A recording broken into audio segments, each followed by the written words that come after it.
No, that was exceptional. Hello, dear friends. It's a very special day for everybody across India and especially for all the literature students. Today is the birthday of Rabindranath Tagore, the man who revolutionized literature and he brought a new spirit in the nation. To his credit is our national anthem, the national anthem of Bangladesh, Sri Lanka also. We are well aware of all his major and minor works, and we all must have read the poem Into the Heaven of Freedom, My Father, Let My Country Awake in our childhood days. So today, to commemorate his birthday, the offline students of TES came up with this wonderful plan to read out to you all a wonderful two-act play by him. So the play we are going to read is special due to many reasons. First, it has a lot of symbolic value to it.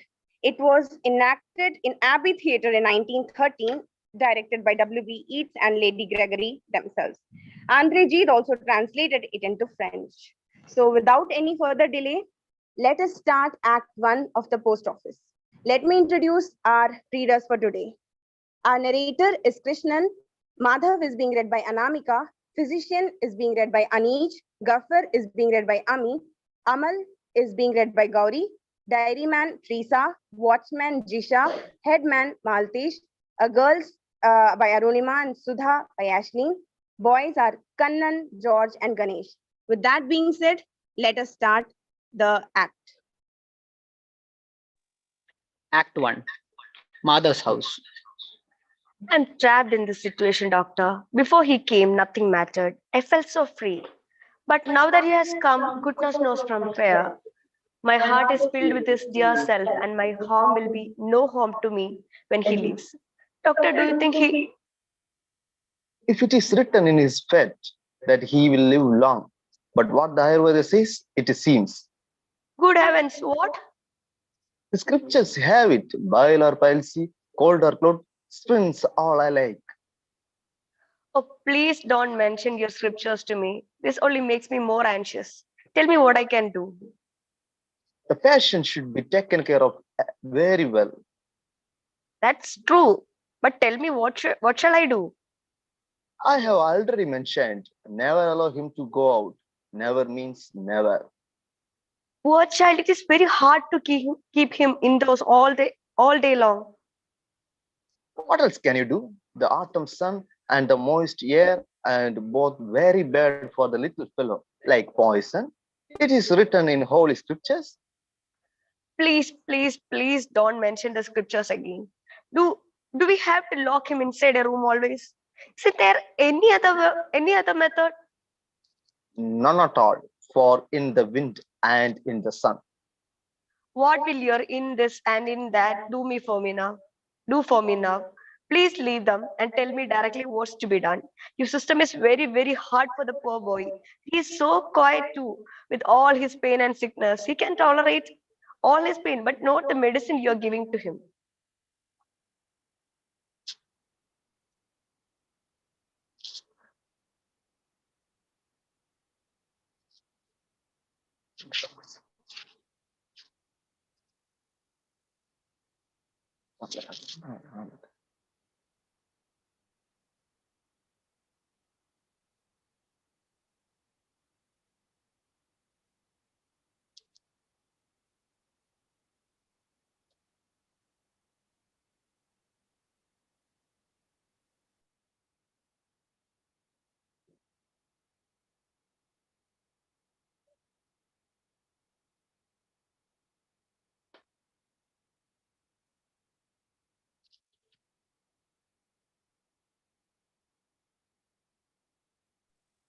Just a minute, dear friend. There's a small technical glitch. We are coming back.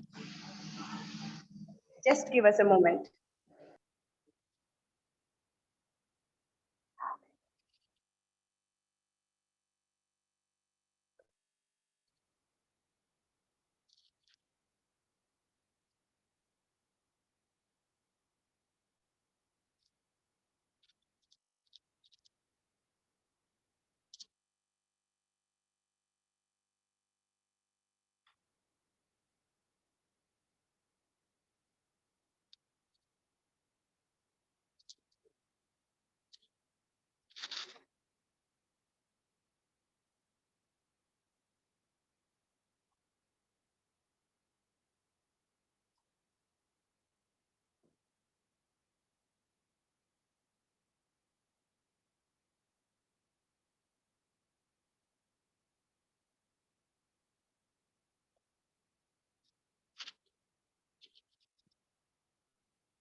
He. The more complex medicine is, the more effective it will be. That's why the Maharashi Sabana observe in medicine as in good advices. The most vile ones are the trust. Oh well, let me go now. Exit physician. Gafar enters.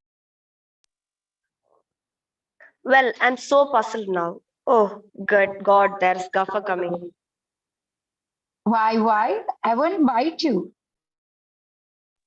No, but you are one of the talented people who are influencing the children always. But you are the child and you have no child in the house. Why worry then? Oh, but I have brought a child into the house. Indeed. How so? You remember how my wife was dying to adopt a child? Yes, but that's an old story. You didn't like the idea. You know, brother, how hard how hard I worked to save this amount of money. How can I allow somebody else's child to step in and waste all this money earned with so much trouble? I I hated the idea. But this boy clings to my heart in such a curious sort of way. So that's the trouble. And your money goes all for him and feels jolly lucky it does go at all. Formerly, earning was a sort of passion with me. I simply couldn't help working for money. Now I make money, and as I know it is all for this dear boy, earning becomes a joy to me. Ah, well, and where did you pick him up? He's a son of a man who was a brother tied to my wife. He has had no mother since infancy, and now the other day he lost his father as well. Poor thing. And so he needs me all the more. No. The doctor says all the organs of this little body are not working well, and there isn't much hope for this life. There is only one way to save him, and that is to keep him out of his pleasant autumn wind and sun. But you are such a terror, and it's playful game for you to get children out of doors. God bless you, my son. I'm already as poisonous as autumn wind and sun. Ah, but Fran, I know some indoor games too. When my day's work is over, coming in to make friends with the child of yours. Exit Gafar. Amal enters. Uncle? Dear uncle, Hello, is that you, Amal? am I not allowed to go out at all? Not to the courtyard even? No, my dear, no. See, there were Auntie Grimes doll in the courtyard. The squirrel is sitting with his tail up and with his small hands is picking at the broken grains of lentils and crunching them. Can't I run up there? No, my darling, no. Wish I were a squirrel. It would be lovely. Uncle, why won't you come? Let me go out. Doctor says it's bad for you to be out. How can the doctor know? What a thing to say. A doctor can't know. He reads such huge books. Does his book knowledge tell him everything? Of course, don't you know? Ah, I'm so stupid. I don't read books. Now think of it. Very learned people are all like you. They are never out of doors. Aren't they? Really? How can they? They spend their entire day with their books and they have eyes for nothing else. Now, my little man, you're going to be learned when you grow up, and then you will stay at home and read such big books, and people will notice you and say, he is a wonder. No, uncle. I beg of you. I don't want to be learned. I won't. Dear, it would have been my saving if I could have been learned. No, I would rather go about and see everything that there is. Listen to that. See, what will you see? What is there so much to see? See that far away hill from our window? I often want to go beyond those hills. Oh, you silly. As if there is nothing more to be done, but just get up to the top of that hill and go beyond. Hey, you don't talk sense, my boy. Now listen. Since that hill stands there upright as a barrier, it means you can't get beyond it. Else, what was the use in heaping us so many large stones to make such a big affair of it, eh? Uncle, do you think this is meant to prevent your crossing over?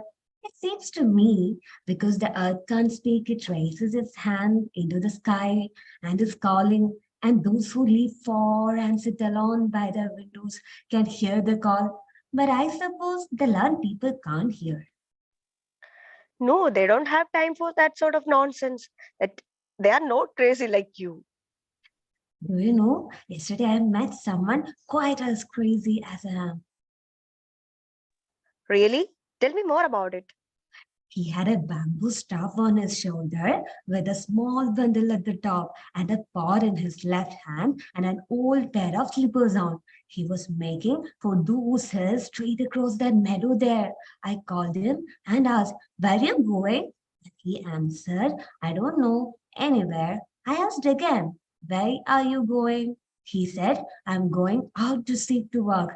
Say, uncle, do we have to seek to work? Of course I have to. There is many around looking for jobs. How lovely. I'll go about like them too, finding things to do. Suppose you seek and don't find then.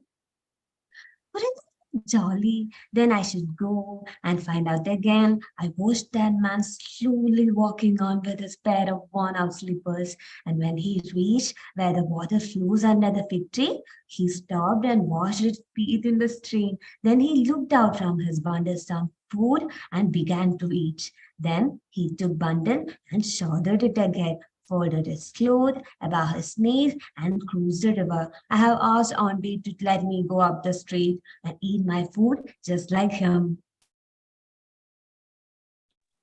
And what did your auntie say to that?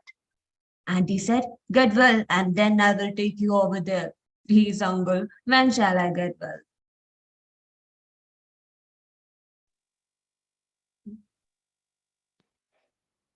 It won't be long, dear. Really? But then I shall go right away the moment I'm well again.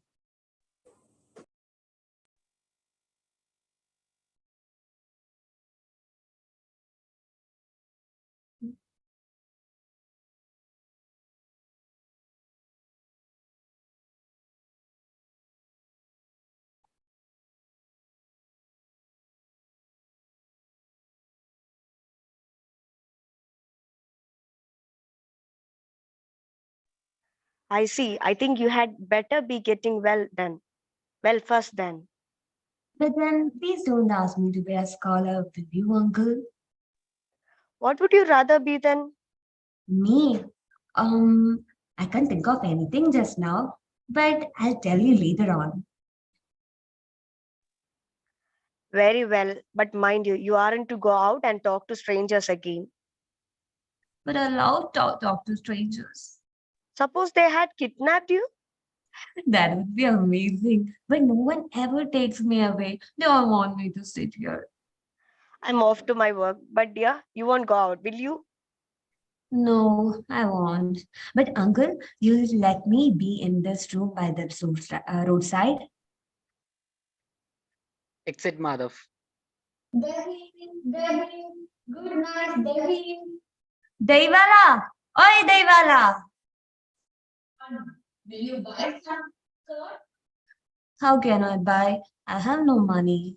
I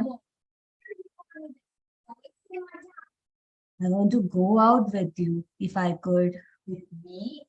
Yes, I seem so nostalgic when I hear you call from far down the road. The doctor says I shouldn't go out, so I sit here all day long. My poor child. I don't know. You seem I'm not a scholar, so I don't know what's the matter with me. Say, Daiwala, where do you come from? Your village. Is it very far? Of the Panchmara Hills. Panchmara Hills, Shamli River. I wonder, I may have seen your village. I can't say it.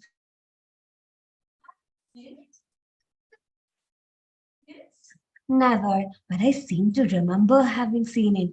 Your village is under some very old big trees just by the side of the red road. Isn't that so? And on the slope of the hills, the cattle grazing. And your women in red saris filling their pitchers from the river and carry them on their heads.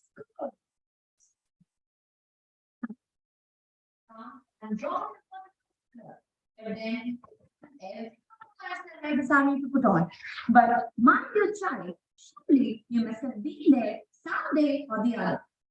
No, Devara, I have never been there at all. But the first day my doctor lets me go out, you're going to take me to your village. Okay, my child. And you will teach me to cry dahi and shoulder the yolk like you and walk the long, long road. Yeah, yeah.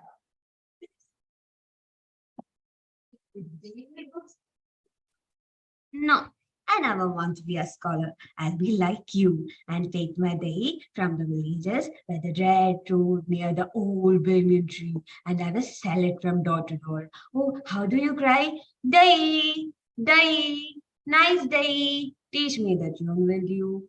Oh, my dear. Please do. I love to hear it. I can't tell you how do I feel when I hear you cry out from the bend of that road to the line of those trees. Yes. But I have no money. You will make me so sorry, have I kept you waiting here too long?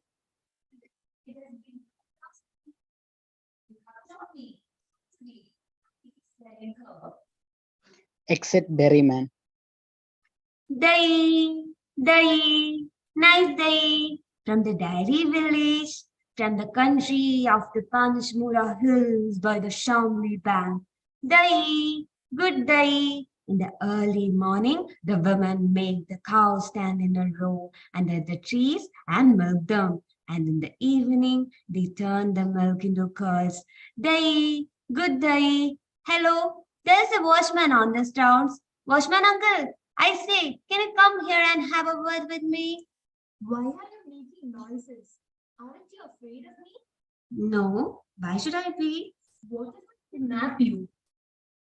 Where will you take me to? Is it very far? Right beyond the hills? Suppose I take you straight to the king? King, do? Will you? But the doctor won't let me go out. No one can ever take me away. I have got to stay here all day long. Doctor won't let you. Poor fellow. So I see. Your face is pale and there are dark rings around your eyes. Hey, won't you ring the bell, Bushman? Time has not yet come. How curious. Some say time has not yet come, and some say time has gone by. But surely your time will come the moment you strike the gong.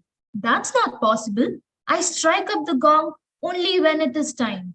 Yes, I love to hear your gong when it is midday and a meal is over. Uncle goes off to his work, and Auntie falls asleep reading her Ramayana. And in the courtyard, under the shadow of the wall of doggy sleeps, with his nose in his curled up tail, then your gong strikes out, dong, dong, dong. Tell me, why does your gong sound? My gong sounds to tell the people. Time waits for none, but goes on forever. There? To which land? That none knows. And I suppose no one has ever been there. Oh, I do wish to fly with the time to that land of which no one knows anything. All of us have to get there one day, my child. And I too? Yes, you too. My doctor won't let me up. One day, the doctor himself may take you there by the hand. He won't. I don't know him. He only keeps me in.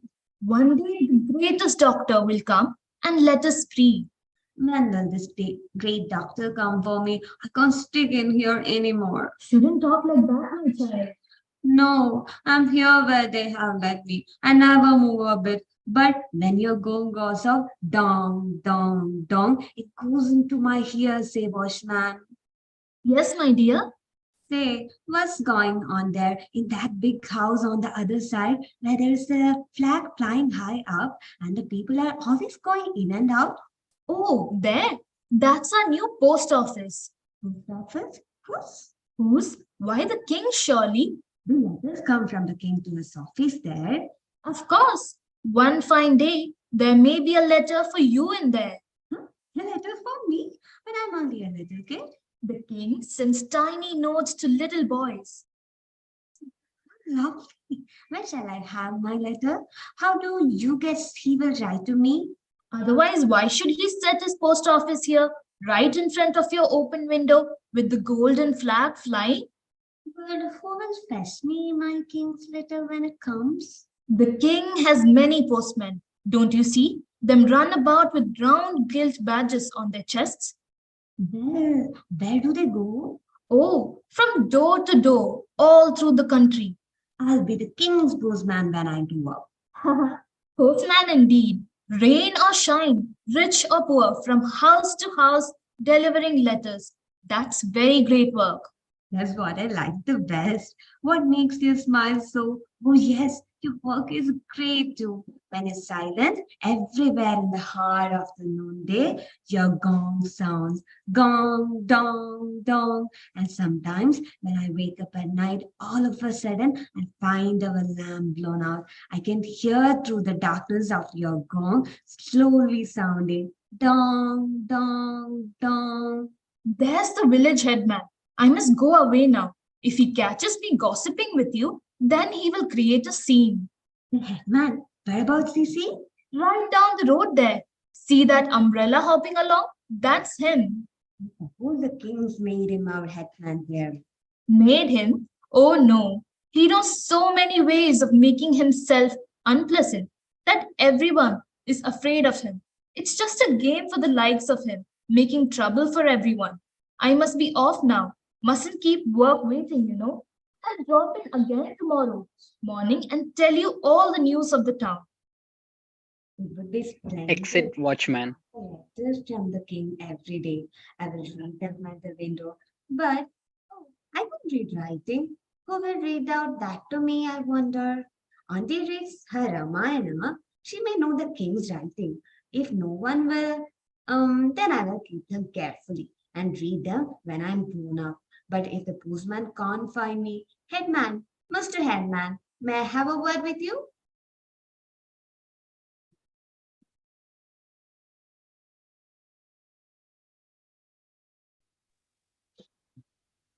Who is yelling after me? Oh, you wretched monkey.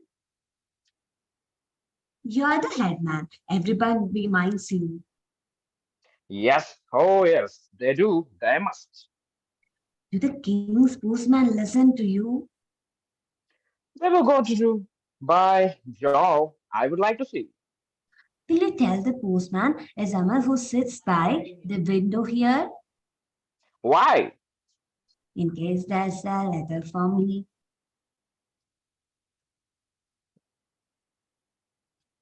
A letter for you. Who is going to write to you? If the king does, Ha ha ha, an uncommon little fellow you are. Ha ha, the king indeed. Aren't you his bosom friend? Yeah, you haven't met for a long while and king is pining. I'm sure. Wait till tomorrow and you will have your letter. say man, why do you speak to me in that tone of voice? Are you angry with me? Upon my word, how can I dare to be angry with you? You write to king and he would make a little pie, and so things and the predecessors are everyday talk with with these people. Let me find him once and I will teach him a lesson. Oh, you snipper and snapper. I will get the king's letter, send you your house. Indeed, I will. No, no, please don't trouble yourself about it. And why not? Pray, I will let the king about you, and he won't be very long. One of his footmen will come along, and presently, for news for you, the mother's eminence that displeases me. If the king hears of this, that will take some of his nonsense out of him. Exit headman. Hmm. Who are you walking there? How your anklets tingle? Will you stop a while, dear? Won't you? A girl enters. I haven't a moment to spare. It is already late. I see. You don't wish to stop. I don't care to stay on here either. You make me think of some late part of the morning.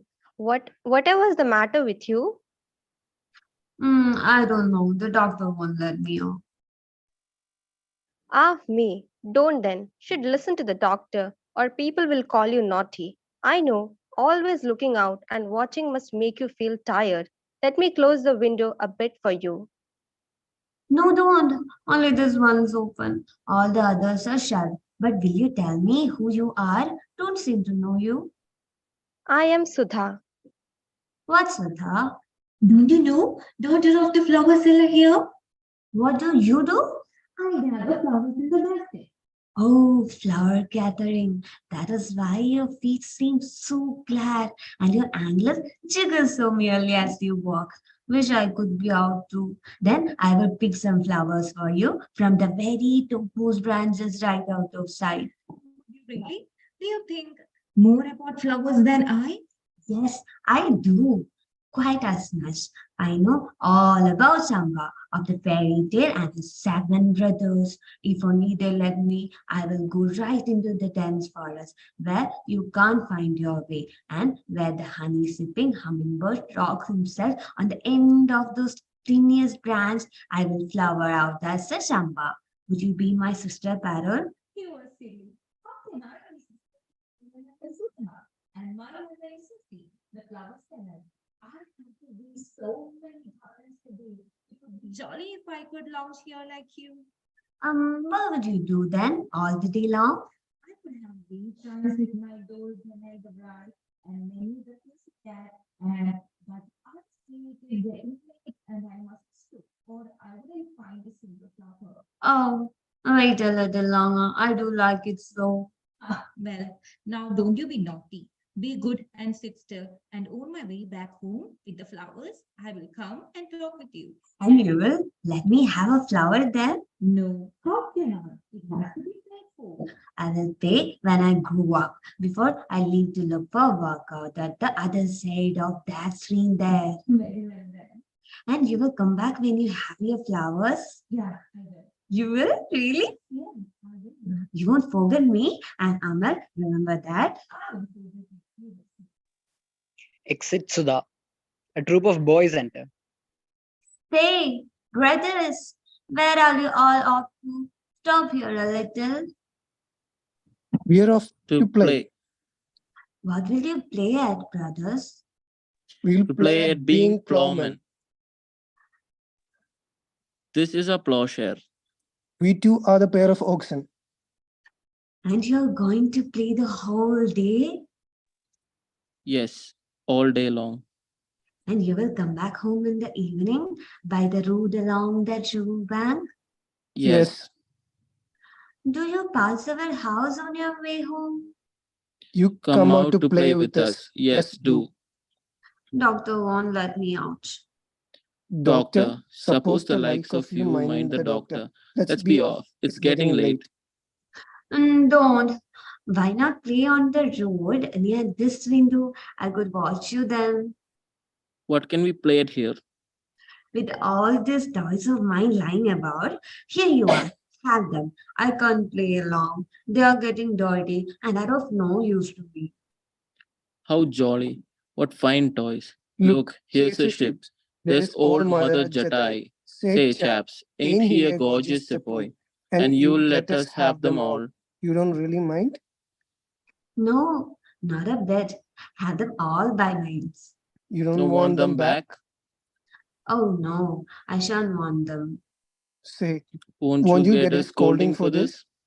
No one will scold me, but will you play with them in front of our door for a while every morning? I will get you new ones when these are old. Oh, yes, we will. Say, chaps, put these sepoys into a line. We'll play at war, where we can get a musket. Oh, look here. This bit of reed will do nicely. Say, but you're off to sleep already.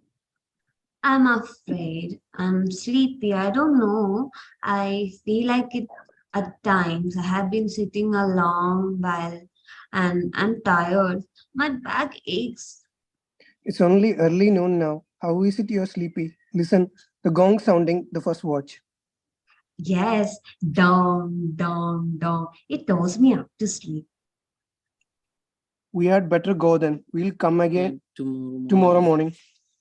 I want to ask you something before you go. You're always out. Do you know of the king's postman? Yes, quite well. Who are they? Tell me their names. Once Badal, another Sarat. There are so many of them. Do you think they will know me if there is a letter for me? Surely, if your name's on the letter, they will find you out. When you call in tomorrow morning, will you bring one of them along so that he will know me? Yes, if you like. Okay. That brings us to the end of Act 1 of the Post Office. It was a wonderful reading. I would like to thank all the students who took part in this, and I would also like to thank all our YouTube viewers. If you want to know what happens in Act 2, join us tomorrow. We'll come back again with Act